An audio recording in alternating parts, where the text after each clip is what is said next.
Hi there, welcome back to Save with Crypto. My name is Save with Crypto. Okay, so 2 days ago I did this video about Gary Stevenson, saying economist Gary Stevenson thinks that most crypto, including Bitcoin, will go to zero. Is this true?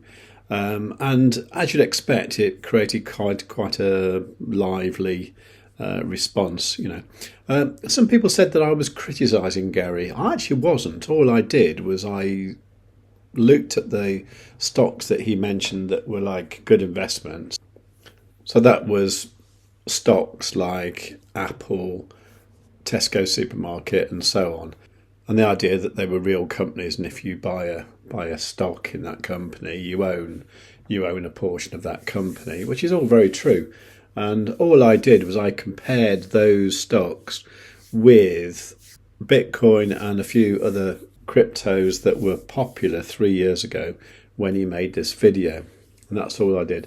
I didn't criticise him. I just compared the results. That's all. Interestingly enough, a lot of the comments, they either seem to be people who love Gary or people who don't like Gary. And it's really funny how people fall either one side of the fence or the other. Anyway, so I thought I'd do a bit more research about it all because clearly a lot of people told me that I was an idiot and quite dim. Anyway, so I've done this article here. I'll put a link to it in the description. So this article here talks about Gary's views on Bitcoin, which obviously aren't very good. And, we discuss here that, was Gary Stevenson a good trader? Now, I know he did have the title of the best trader in the world at one point, but, that wasn't a real title, really. And all you were talking about was that he made a profit of 35 million.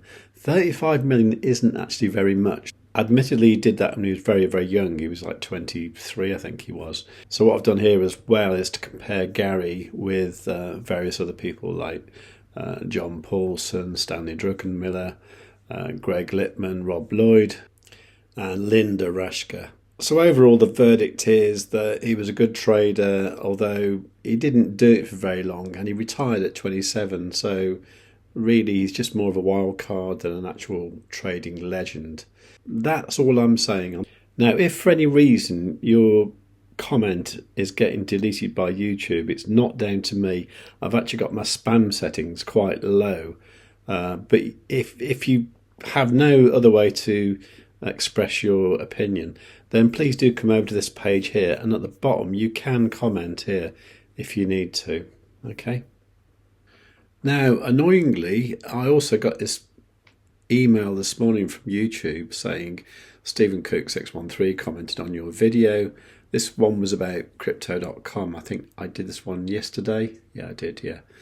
And Stephen said, for some reason I cannot reply to your video. Maybe you banned me. Okay. I haven't banned anyone ever, I don't think. The only thing I will do is if something's really bad spam, I will flag it as spam. But to be honest, I've even stopped doing that now because it just makes it worse. So I can't see Stephen's comment here, unfortunately. And if I go to manage all comments, I can see these ones here. Okay. I can't see Stephen in there. He's not there, is he? If I go to held, that should show the ones that are held for moderation. So that's just these ones here that are all spam. Those ones I can delete forever. I don't know any other way to see it. I haven't got any more choices there. Over in the community moderation, you can see here, I've got this person added as an approved user. These are the banned ones, but there's no Stephen in there, is there? And look, I've actually got the moderation set to none. So none, don't hold any comments. And I did this because people were saying their comments were disappearing. But I've actually got it all set to none. So it's not me deleting your comments, it's YouTube. Okay.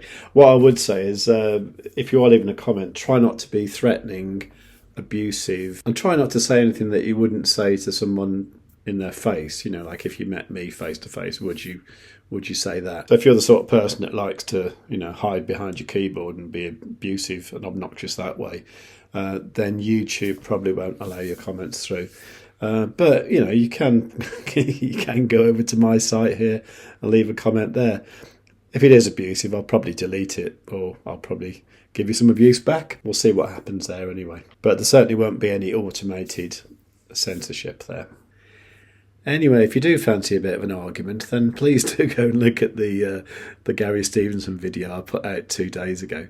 And yeah, join in the fun, really. This person here, Pishy Runanak, good name. Yeah, this Pishy's been sort of, saying all sorts of things, really. A little bit abusive from time to time, but, you know, seems to be getting away with the comments. And the last thing was he told me I should be arguing why Gary is wrong. Okay, well, to be honest, I've got better things to do today. So I'm probably not going to do that. What I am doing today is I'm going to be on the Stonksy YouTube channel, the Stonksy Indicator channel, which is this one here. I appear every Wednesday as a guest along with Dave from Stonksy, and we have a little chat about things. Maybe we could have an argument now, if you like, if you want to come along and give us some abuse in the chat. That'd be great. Happens at about midday UTC, and I'll be there until just after the New York Open. After that, I need to go and pick my daughter up, but I'll certainly be there for then, and we'll see what happens. I mean, the price of Bitcoin's looking all right, actually, isn't it? Now, one thing Pishy did say was that Bitcoin isn't used and is unlikely to be used to purchase goods or services. It's used as a bubbly speculative asset, and for that reason it has no intrinsic value. Okay, well, I'm just going to do a little experiment. I'm just going to sort of get some Bitcoin from my ByBit account, from the unified trading account here. I'm going to transfer that to the funding account. It's not going to be all of it, I just want a little bit. So 0.006 should do it. Okay, so confirm that. Okay, now let's see if I can use my virtual card. Okay, so that says I've got a spending power of $617. Okay, so I'm going to illegally spend my Bitcoin to pay my gas and electric bill. Okay, so it says I owe £211 there. Okay, so let's make a payment. Let's say do £300. I'm going to use a card. I'm going to use my ByBit card. Continue. Payment successful. So I used Bitcoin to pay for my electric and gas bill. If you've got anything to say about this, please do leave them in the comments. I really do enjoy your comments. It's great. While you're down there, please do make sure you give the video a big fat like. Make sure you are subscribed and you've got the notifications set and all.